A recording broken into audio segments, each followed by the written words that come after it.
ओम महालक्ष्मी नमः। ओम नमः शिवाय। आप सभी का हमारे YouTube चैनल पर हार्दिक स्वागत है। आज आप सुनेंगे मनोरथ पूर्ण करने वाली माता अन्नपूर्णा, माता महालक्ष्मी की कथा, लक्ष्मी चालीसा और आरती। जो भी व्यक्ति आर्थिक परेशानियों से जूझ रहे हों, वैसे व्यक्ति अगर माता लक्ष्मी के शरण में जाकर उनकी पूजा अर्चना और आरती रोजाना करें तो माँ प्रसन्न होकर उसके सभी कष्टों को शीघ्र हर लेती हैं। यदि आप माँ लक्ष्मी की कृपा दृष्टि अपने ऊपर बनाए रखना चाहते हैं तो अपने घर में रोजाना माँ लक्ष्मी की आरती जरूर करें। तो आइए सुनते हैं माता अन्नपूर्णा, माता महालक्ष्मी की बड़ी ही दुर्लभ और पावन कथा। अन्नपूर्णे सदा पूर्णे शंकर प्राण वल्लभे ज्ञान वैराग्य सिद्ध्यर्थम भिक्षाम देहि च पार्वती। माता च पार्वती देवी पिता देवो महेश्वरः बान्धवा शिवभक्ताश्च स्वदेशो भुवनत्रयम्। एक समय की बात है। काशी निवासी धनंजय की पत्नी का नाम सुलक्षणा था। उसे अन्य सब सुख प्राप्त थे, केवल निर्धनता ही उसके दुख का कारण थी। ये दुख उसे हर समय सताता था। एक दिन सुलक्षणा पति से बोली, स्वामी, आप कुछ उद्यम करो तो काम चले। इस प्रकार कब तक काम चलेगा?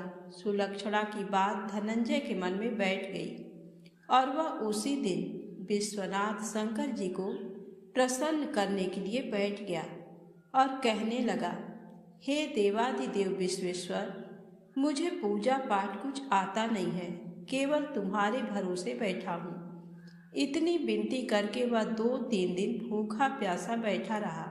ये देखकर भगवान शंकर ने उसके कान में अन्नपूर्णा अन्नपूर्णा अन्नपूर्णा इस प्रकार 3 बार कहा। ये कौन क्या कह गया? इसी सोच में धनंजय पड़ गया कि मंदिर से आते ब्राह्मणों को देखकर पूछने लगा, पंडित जी, अन्नपूर्णा कौन है? ब्राह्मणों ने कहा, तू अन्न छोड़ बैठा है, सो तुझे अन्न की ही बात सूझती है। जा घर जाकर अन्न ग्रहण कर। धनंजय घर गया, स्त्री से सारी बात कही। वह बोली, नाथ, चिंता मत करो, स्वयं शंकर जी ने ये मंत्र दिया है, वे स्वयं ही खुलासा करेंगे। आप फिर से जाकर उनकी आराधना करो। धनंजय फिर जैसा का तैसा पूजा में बैठ गया। रात्रि में शंकर जी ने आज्ञा दी, कहा तो पूर्व दिशा में चला जा।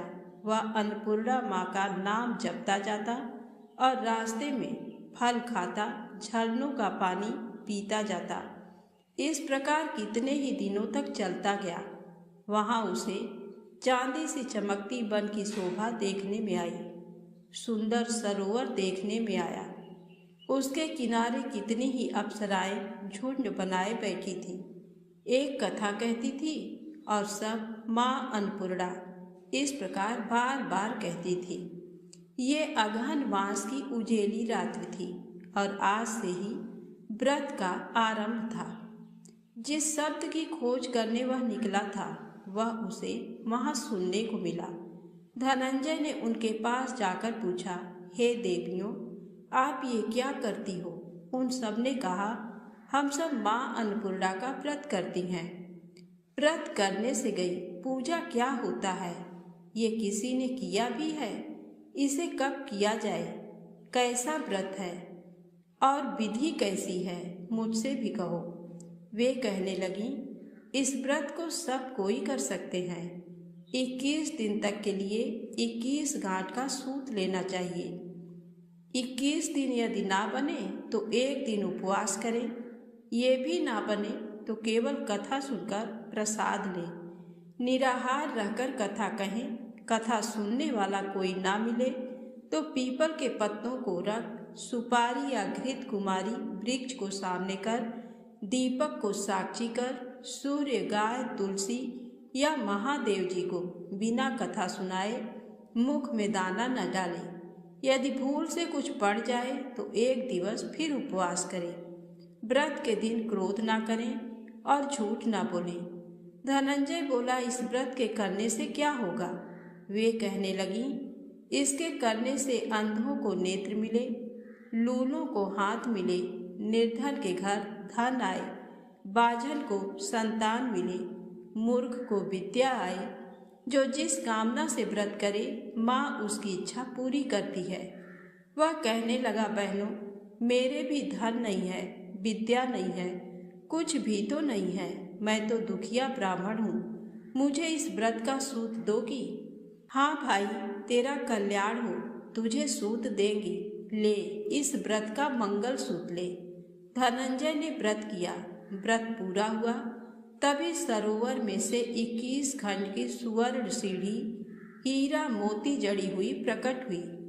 धनंजय जय अन्नपूर्णा अन्नपूर्णा कहता जाता था। इस प्रकार कितनी ही सीढ़ियां उतर गया तो क्या देखता है कि करोड़ों सूर्य से प्रकाशमान अन्नपूर्णा माता का मंदिर है। उसके सामने सुवर्ण सिंहासन पर माता अन्नपूर्णा विराजमान है। सामने भिक्षा हेतु शंकर भगवान खड़े हैं। देवांगनाएं चंवर डुलाती हैं। कितनी ही हथियार बांधे पहरा देती हैं। धनंजय दौड़कर जगदम्बा के चरणों में गिर गया। देवी उसके मन का क्लेश जान गई। धनंजय कहने लगा, माता, आप तो अंतर्यामिनी हो, आपको अपनी दशा क्या बताऊं? माता बोली, मेरा व्रत किया है, जा संसार तेरा सत्कार करेगा। माता ने धनंजय की जिह्वा पर बीज मंत्र लिख दिया। अब तो उसके रोम रोम में विद्या प्रकट हो गई। इतने में क्या देखता है कि वह काशी विश्वनाथ के मंदिर में खड़ा है। माँ का वरदान ले धनंजय घर आया। सुलक्षणा से सब बात कही। माता जी की कृपा से उसके घर में संपत्ति उमड़ने लगी। छोटा सा घर बहुत बड़ा गिना जाने लगा। जैसे शहद के छत्ते में मक्खियाँ जमा होती हैं, उसी प्रकार अनेक सगे संबंधी आकर उसकी बड़ाई करने लगे। सभी कहने लगे, इतना धन और इतना बड़ा सुंदर घर, संतान नहीं तो इस कमाई का कौन भोग करेगा? सुलक्षणा से संतान नहीं है, इसलिए तुम दूसरा विवाह करो। अनिच्छा होते हुए भी धनंजय को दूसरा विवाह करना पड़ा और सती सुलक्षणा को सौत का दुख उठाना पड़ा। इस प्रकार दिन बीतते गए। फिर अगहन मास आया। नए बंधन से बंधे पति से सुलक्षणा ने कहलाया कि हम व्रत के प्रभाव से सुखी हुए हैं, इस कारण ये व्रत छोड़ना नहीं चाहिए। ये माता जी का प्रताप है जो हम इतने संपन्न और सुखी हैं। सुलक्षणा की बात सुन धनंजय उसके यहाँ आया और व्रत में बैठ गया। नई बहू को इस व्रत की खबर नहीं थी। वह धनंजय के आने की राह देख रही थी। दिन बीतते गए और व्रत पूर्ण होने में 3 दिवस बाकी थे कि नई बहू को खबर पड़ी। उसके मन में ईर्ष्या की ज्वाला दहक रही थी। सुलक्षणा के घर आ पहुंची और उसने वहां भगदड़ मचा दी। वह धनंजय को अपने साथ ले गई। नए घर में धनंजय को थोड़ी देर के लिए निद्रा ने आ दबाया। इसी समय नई बहू ने उसका व्रत का सूत तोड़कर आग में फेंक दिया। अब तो माता जी का कोप जाग गया। घर में अकस्मात आग लग गई। सब कुछ जलकर खाक हो गया। सुलक्षणा जान गई और पति को फिर अपने घर ले आई। नई बहू रूठकर पिता के घर जा बैठी। पति को परमेश्वर मानने वाली सुलक्षणा बोली, नाथ, घबराना नहीं, माता जी की कृपा अलौकिक है। पुत्र कुपुत्र हो जाता है पर माता कुमाता नहीं होती। अब आप श्रद्धा और भक्ति से आराधना शुरू करो, वे जरूर हमारा कल्याण करेंगी। धनंजय फिर माता के पीछे पड़ गया। फिर वही सरोवर सीढ़ी प्रकट हुई। उसमें माँ अन्नपूर्णा कहकर वह उतर गया। वहां जा माता जी के चरणों में रुदन करने लगा। माता प्रसन्न हो बोली, ये मेरी स्वर्ण की मूर्ति ले, उसकी पूजा करना, तू फिर से सुखी हो जाएगा। जा, तुझे मेरा आशीर्वाद है। तेरी स्त्री सुलक्षणा ने श्रद्धा से मेरा व्रत किया है, उसे मैंने पुत्र दिया है। धनंजय ने आंखें खोली तो खुद को काशी विश्वनाथ के मंदिर में खड़ा पाया। वहां से फिर उसी प्रकार घर को आया। इधर सुलक्षणा के दिन चढ़े और महीने पूरे होते ही पुत्र का जन्म हुआ। गांव में आश्चर्य की लहर दौड़ गई, मानता आने लगा। इस प्रकार उसी गांव के निसंतान सेठ के पुत्र होने पर उसने माता अन्नपूर्णा का मंदिर बनवा दिया।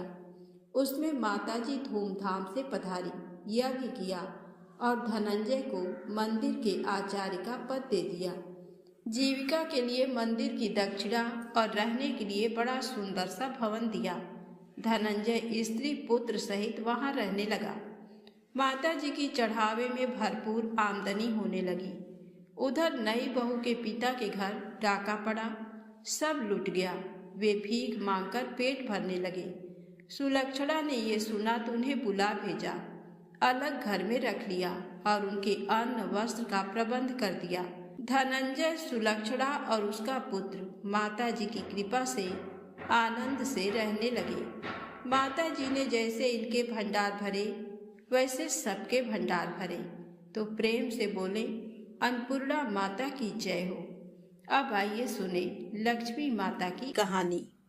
एक दिन लक्ष्मी जी की बड़ी बहन ज्येष्ठा ने उनसे कहा, बहुत दिनों से एक बात मेरे मस्तिष्क में कौंध रही है, सोचती हूँ कि तुमसे पूछूं या नहीं। लक्ष्मी जी ने मुस्कुरा कर कहा, ऐसी क्या बात है बहन, मन में जो कुछ भी है निसंकोच पूछो। वैसे भी कोई बात मन में न रखकर उसका समाधान कर लेना ही बुद्धिमानी है। तब अलक्ष्मी ने कहा, मैं अक्सर यही सोचती रहती हूँ कि सुंदरता में हम दोनों बराबर हैं, फिर भी लोग तुम्हारा आदर करते हैं और मैं जहाँ भी जाती हूँ वहाँ उदासी छा जाती है। मुझे लोगों की घृणा और क्रोध का शिकार होना पड़ता है, जबकि हम दोनों सगी बहनें हैं। ऐसा क्यों? तब लक्ष्मी जी ने हंसकर कहा, सगी बहन या समान सुंदरता होने से ही आदर नहीं मिलता, उसके लिए अपने को भी कुछ करना चाहिए। लोग मेरा आदर इसलिए करते हैं क्योंकि मैं उनके घर पहुंचते ही सुख के साधन जुटा देती हूँ। संपत्ति और वैभव से आनंदित होकर लोग मेरा उपकार मानते हैं, तभी मेरी पूजा करते हैं। उधर तुम्हारा ये हाल है कि जिसके यहाँ भी तुम जाती हो उसको गरीबी, रोग और आपदा सहनी पड़ती है। इसी वजह से लोग तुमसे घृणा करते हैं, कोई आदर नहीं करता। आदर पाना है तो दूसरों को सुख पहुंचाओ। ज्येष्ठा को लक्ष्मी जी की बात चुभ गई। उन्हें लगा कि लक्ष्मी को अपनी महिमा का अभिमान हो गया है। उन्होंने तड़प कर कहा, लक्ष्मी, तुम मुझसे हर बात में छोटी हो, अवस्था में भी और प्रभाव में भी।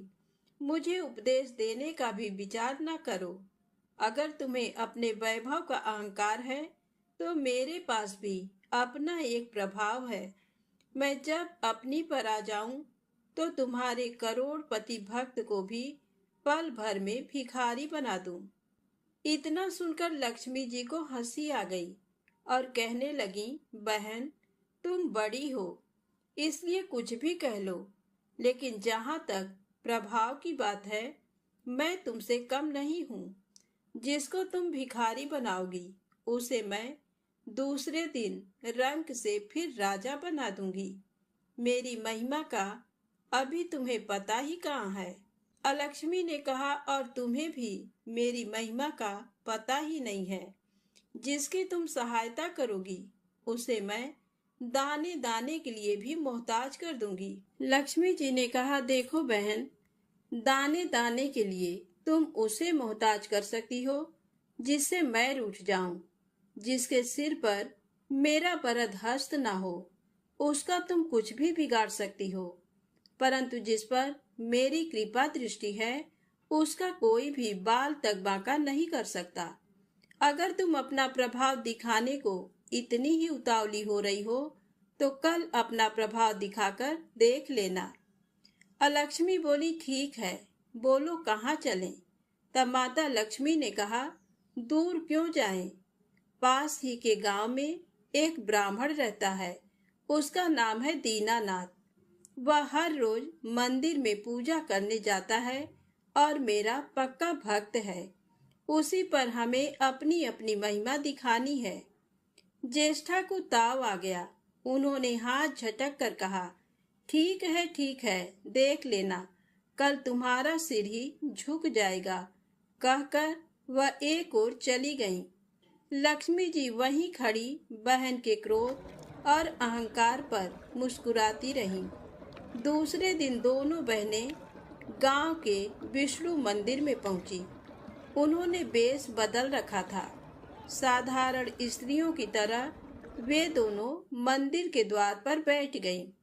लोगों ने देखा तो अवश्य, लेकिन किसी ने उनकी ओर कोई खास ध्यान नहीं दिया। ध्यान देने वाली कोई खास बात थी भी नहीं। वह मंदिर था और वहां हर रोज दीन दुखी आते जाते रहते थे।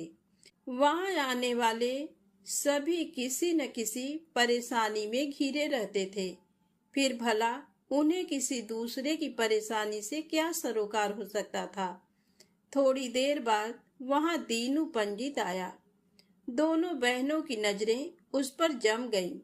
पूजा करके जब वह लौटने लगा तो ज्येष्ठा ने कहा, लक्ष्मी, वह तुम्हारा भक्त आ रहा है, बन पड़े तो कोई सहायता करो।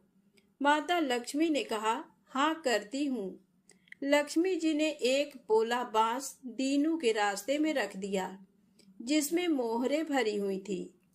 ज्येष्ठा ने बांस को छूकर कहा, अब तुम मेरा प्रभाव भी देख लेना। पूजा करके लौट रहे दीनू ने रास्ते में पड़ा हुआ वह बांस का टुकड़ा उठा लिया। उसका विचार था कि वह किसी काम आ जाएगा। घर में 100 जरूरतें होती हैं। अभी वह पंडित कुछ ही आगे बढ़ा था कि उसे एक लड़का मिला। लड़के ने पहले पंडित जी से राम राम की, फिर बड़ी ही नम्रता से बोला, पंडित जी, मुझे अपनी चारपाई के लिए बिल्कुल ऐसा ही बांस चाहिए। दादाजी ने ये कहकर भेजा है कि जाओ बाजार से ले आओ। ऐसा बांस पंडित जी कहाँ मिलेगा? दीनू ने कहा, मैंने मोल नहीं लिया, रास्ते में पड़ा था सो उठा लाया। लो, तुम्हें जरूरत है तो तुम ही रख लो, वैसे बाजार में 1 रुपए से कम का नहीं है। लड़के ने चवन्नी देते हुए कहा, मगर मेरे पास तो ये चवन्नी ही है पंडित जी, अभी तो आप इसे ही रखिए, बाकी 12 आने शाम को दे जाऊंगा। पंडित जी खुश थे कि बिना किसी हील हुज्जत के रुपया कमा लिया। दीनू पंडित ने चवन्नी लेकर बांस लड़के को दे दिया और वह चवन्नी अपनी डोलची में रख दी। मंदिर के पास खड़ी दोनों देवियां ये सारी लीला देख रही थी। ज्येष्ठा ने कहा, लक्ष्मी, देखा तुमने, तुम्हारी इतनी सारी मोहरे मात्र एक चवन्नी में बिक गई, और अभी क्या, ये चवन्नी भी तुम्हारे भक्त के पास नहीं रुकेगी। चलो उसके पीछे चलते हैं और देखते हैं कि क्या होता है। दोनों बहनें दीनू के पीछे पीछे चलने लगीं। एक तालाब के पास दीनू ने डोलची रख दी और कमल के फूल तोड़ने लगा। उसी बीच एक चरवाहे का लड़का आया और डोलची में रखी हुई चवन्नी लेकर भाग गया। दीनू को पता ही नहीं चला। फूल तोड़कर वह अपने घर चलने लगा। इतने में वही लड़का आता हुआ दिखाई दिया जिसने चवन्नी देकर उससे बांस ले लिया था। करीब आकर वह बोला, पंडित जी, ये बांस तो बहुत वजनी है। दादाजी ने कहा है कि कोई हल्का बांस चाहिए, इसकी चारपाई ठीक ना होगी। ये लीजिए, आप अपना बांस वापस ले लीजिए। कहकर उसने बांस पंडित जी के हवाले कर दिया। दीनू ने बांस ले लिया, लेकिन चवन्नी तो डोलची में थी ही नहीं। तब उसने कहा, बेटा, चवन्नी तो कहीं गिर गई, तुम मेरे साथ घर चलो, वहां दूसरी दे दूंगा। इस समय मेरे पास एक भी पैसा नहीं है। तब आप जाइए, मैं शाम को आकर घर से ले लूंगा। ऐसा कहकर लड़का अपनी राह लौट गया। बांस फिर से पंडित जी के ही पास आ गया और लक्ष्मी जी हौले से मुस्कुराईं। उनको इस प्रकार मुस्कुराते देखकर ज्येष्ठा मन ही मन में जल उठी। वह बोली, अभी तो खेल शुरू ही हुआ है, देखती चलो कि मैं इसे कैसे तिगनी का नाच नचाती हूँ। दीनू बेचारा इन सब बातों से बेखबर अपनी ही धुन में आगे बढ़ा चला जा रहा था। उसे क्या पता था कि वह शतरंज का मोहरा बना हुआ है। वह तो धूप छांव की भांति दोनों बहनों का प्रभाव सहता चुपचाप चला जा रहा था। आगे चलकर गांव का एक अहीर मिला। उसने दीनू को चवन्नी वापस करते हुए बताया, पंडित जी, मेरा लड़का आपकी डोलची से ये चवन्नी उठा लाया था। वह बड़ा ही शैतान है। मैं आपकी वही चवन्नी लौटाने आया हूँ। हो सके तो उस शैतान को माफ कर दीजिएगा। दीनू ने आशीर्वाद देकर चवन्नी ले ली और प्रसन्न मन से उस लड़के को पुकारने लगा, जो शाम को घर आकर चवन्नी लेने की बात कहकर लौटा जा रहा था। आवाज सुनकर लड़का लौट आया। अपनी चवन्नी वापस पाकर वह भी प्रसन्न हो गया। दीनू पंडित निश्चिंत मन से घर की ओर बढ़ने लगा। उसके एक हाथ में पूजा की डोलची थी और दूसरे में वही 5 हाथ का लंबा बांस। राह चलते दीनू पंडित सोच रहा था, बांस तो काफी वजनी है तो मजबूत भी होगा, क्योंकि ठोस है। इसे दरवाजे के छप्पर में लगा दूंगा। कई साल के लिए बल्ली से छुटकारा मिल जाएगा। ज्येष्ठा को उसके विचार पर क्रोध आ गया।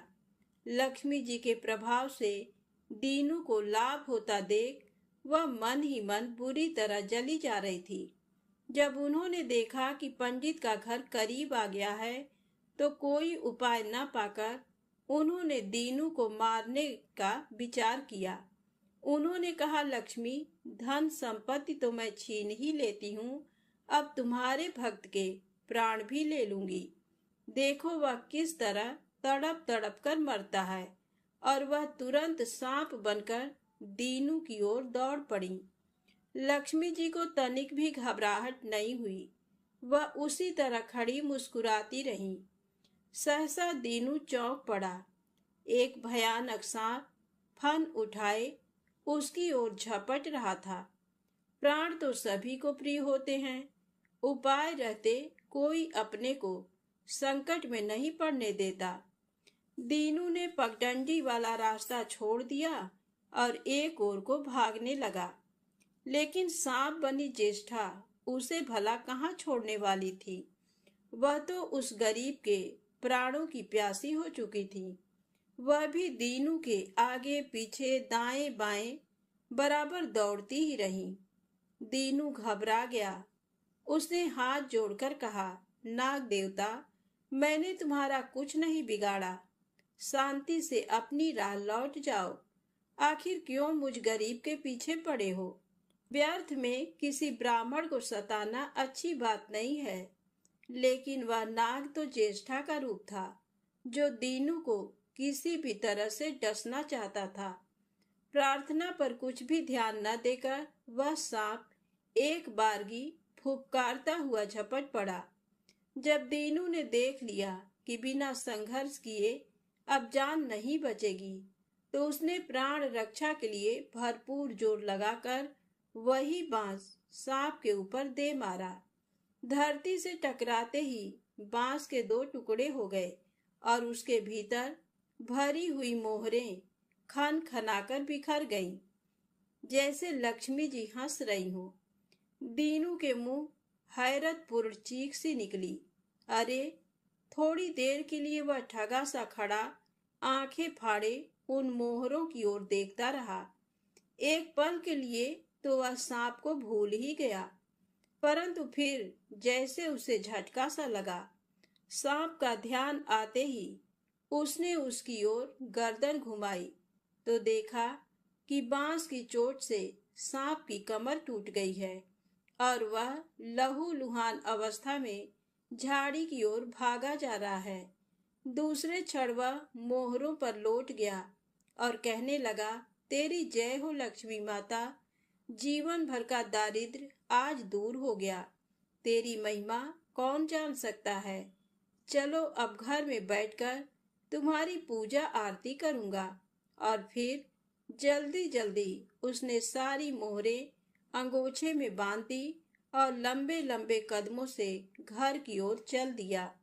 पीछे एक पेड़ की छाया में खड़ी लक्ष्मी अपनी बहन ज्येष्ठा से मुस्कुरा कर पूछ रही थी, कहो बहन, सच बताना, बड़प्पन की था मिली कि अभी नहीं।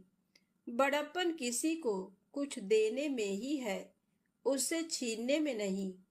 ज्येष्ठा ने कोई उत्तर नहीं दिया। वह चुपचाप उदास खड़ी रही। लक्ष्मी जी ने उनका हाथ पकड़कर कहा, फिर भी हम दोनों बहनें हैं, जहां रहेंगी साथ ही रहेंगी। आओ अब चले। तो प्रेम से बोले, माता लक्ष्मी की जय हो। अब आइए सुने लक्ष्मी चालीसा पाठ और आरती। मातु लक्ष्मी करी कृपा, करो हृदय में वास। मनोकामना सिद्ध करी, पूर्वहु मेरी आस। यही मोर अरदास, हाथ जोड़ विनती करूं, सब विधि करो सुवास। जय जननी जगदम्बिका, सिंधु सुता मैं सुमिरऊं तोहि। ज्ञान बुद्धि विद्या दो मोहि, तुम समान नहीं कोई उपकारी। सब विधि पूर्वहु आस हमारी। जय जय जगत जननी जगदम्बा, सबकी तुम ही हो अवलंबा। तुम ही हो सब घट घट वासी, विनती यही हमारी खासी। जग जननी जय सिंधु कुमारी, दीनन की तुम हो हितकारी। बिनो नित्य तुम ही महारानी, कृपा करो जग जननी भवानी। केहि विधिया स्तुति करौ तिहारी, सुध लीजय अपराध बिसारी। कृपा दृष्टि चितवो मम ओरी, जग जननी बिनती सुन मोरी। ज्ञान बुद्धि जय सुख की दाता, संकट हरो हमारी माता। चीर सिंधु जब विष्णु मथायो, 14 रत्न सिंधु में पायो। 14 रत्न में तुम सुख राशि, सेवा कियो प्रभु बनि दासी। जब जब जन्म जहाँ प्रभु लीना, रूप बदल तह सेवा कीन्हा। स्वयं विष्णु जब नर तनु धारा, लिन्हेउ अवधपुरी अवतारा। तब तुम प्रकट जनकपुर माही, सेवा कियो हृदय पुलकाही। अपनाया तो ही अंतर्यामी, विश्व विदित त्रिभुवन की स्वामी। तुम सम प्रबल शक्ति नहीं आनी, कहला महिमा कहाँ बखानी। मन क्रम वचन करे सेवकाई, मन इच्छित वांछित फल पाई। तजी छल कपट और चतुराई, पूजहि विविध भांति मन लाई। और हाल मैं कहाँ बुझाई।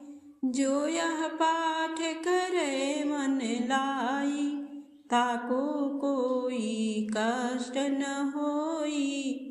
मन इच्छित पावे फल सोही। त्राहि त्राहि जय दुख निवारिणी, त्रिविध ताप भव बंधन हारिणी। जो चालीसा पढ़े पढ़ावे, ध्यान लगा कर सुने सुनावे।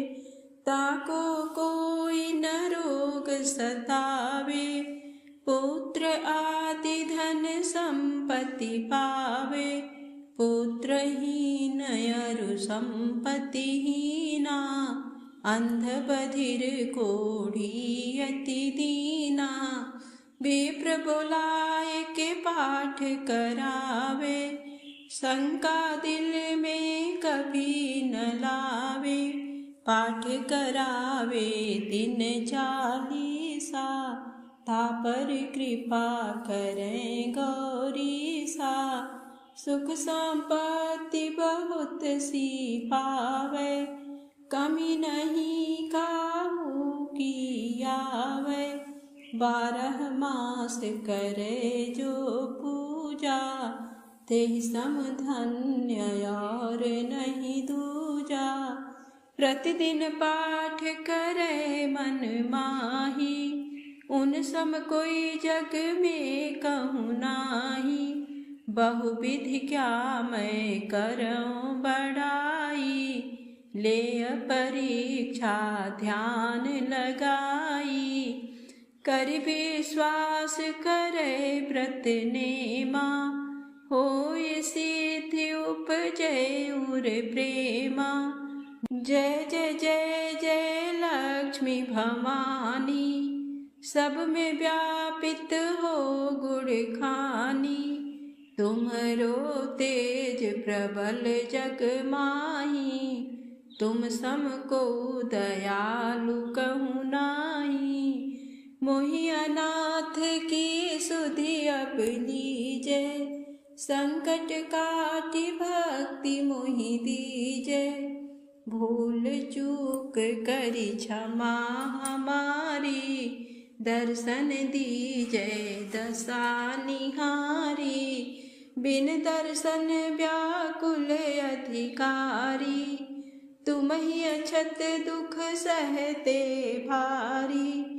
नहीं मोहि ज्ञान बुद्धि है तन में, सब जानत हो अपने मन में। रूप चतुर्भुज करके धारण, कष्ट मोर अब करऊं निवारण। केहि प्रकार मैं करऊं बड़ाई, ज्ञान बुद्धि मोहि नहीं अधिकाई। त्राहि त्राहि दुख हारिणी, हरो बेगी सब त्रास। जयति जयति जय लक्ष्मी, करु शत्रु को नाश। दास सदा धरि ध्यान नित, विनय करत कर जोर। मातु लक्ष्मी दास पर, करहूँ दया की को। ओम जय लक्ष्मी माता, मैया जय लक्ष्मी माता।